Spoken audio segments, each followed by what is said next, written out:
one of the things I always have trouble with is being in a group and how do I introduce myself and like who am I, and the whole question of identity. That's one of the great things that's happening right now, is we all get to question that and decide for ourselves. But I really feel like I need help, so I would like to talk to some people who are near and dear to my heart, as well as friends who maybe don't know me so well. Well, actually, I think of it like a tree. You know, there's people who have known me since I was a sapling and they know all the rings. And then I also have people that have just seen me now as a big tree and see the bark I have now. And I guess, you know, I'd like to hear from those people. I like to hear from other people. What do you know, we all have these questions, I think, on some level, in some part of our lives. So that's what this is about. Mm-hmm. I'm Virginia Pettman, and born in Vegreville, Alberta in 1944 on 5 acres that had a river behind and cows and chickens and a beautiful garden. I'm Graham Pettman, and I'm 86 years old, 86 and a half now, and who counts? Anyway, I was born in northern Alberta in a little place called Fort Vermilion. My name is Jane Rizendi. I'm from Brazil, and I live here in Canada as a citizen for the last 10 years. Well, my name's Demian Pettman, and I live in 100 Mile House, BC, on the very gorgeous territory of the Shukwapan people, and I've mostly grown up here. My mother's family came probably at the turn of the century because they were told it was free land. They didn't know that it really wasn't theirs, but the government told everybody to come, and being in a country overrun by everybody in Europe because they had good land and they grew, well, wheat was their main food supply, like the buffalo was here. So everybody was coming into the Ukraine, and the people were being put down. My great-grandparents, both, my grandmother, Kokum, was a midwife, and my grandfather, Mashum, was a healer. And they were up in northern Alberta, but they were wanted by all the reserves. At that time, the big reserves were Dene. At that time, they weren't known as Dene, they were either the Slavey or the Beaver natives. But they were always in demand. Her delivering babies and him, of course, doing his healing. So they made a raft of all this wood and floated down the North Saskatchewan River to around Desley. And that's where these people already had homesteaded. So they gave them the wood, and they dug a hole in the hillside and lived in the ground called a Bordeaux. Hello. Hello, doggy. Yeah, come say good morning, you old fella. Yeah, we're a couple of old. Who does my belly button belong to? Oh, it belongs to the earth. It belongs to myself. It belongs to my hips swinging in every movement. Yes, it belongs to me. Well, I always thought it belonged just to me, but I realize it belongs to my mother and my grandmother and people past. Especially as I get older, I realize that. And now to the future, the next generation, the kids that'll carry on. Yeah. The belly button, that part of your anatomy, is pretty well your center of gravity. You know, remember Da Vinci, his drawing he made of a person with their outstretched arms within the circle? Well, the belly button would be almost the center part of your anatomical structure. If you put a pin there, you probably could spin you around. So you're saying it's kind of like the point of balance? Yeah. Point of equilibrium, yeah.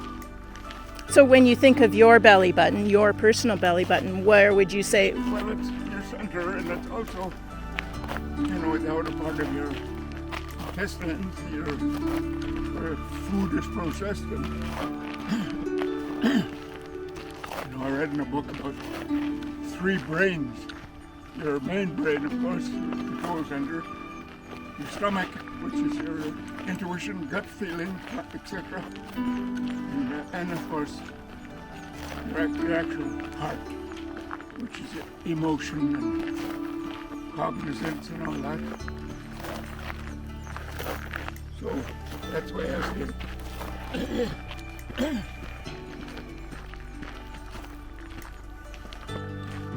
I think there is that with people, we've all sort of moved sometimes from the origin of where our ancestors are. And, maybe it's not a conscious thing, but I think it can lead to a bit of a feeling of where do I fit in? Because that umbilical cord, it stretches through the generations. Plug in up to a lot of places, but in the end, where I feel most connected is in nature. And among the trees, or and then people will join me there and I'm connected to them too. I think that's where we all meet. So where I belong, who I belong to is the earth. Yeah. And to each other. We're here for each other too. What identity means to me. Well, it comes to mind a lot of things. I'm a woman, I'm Latina, I'm from Brazil. Most of my life, I think, was related to what I do.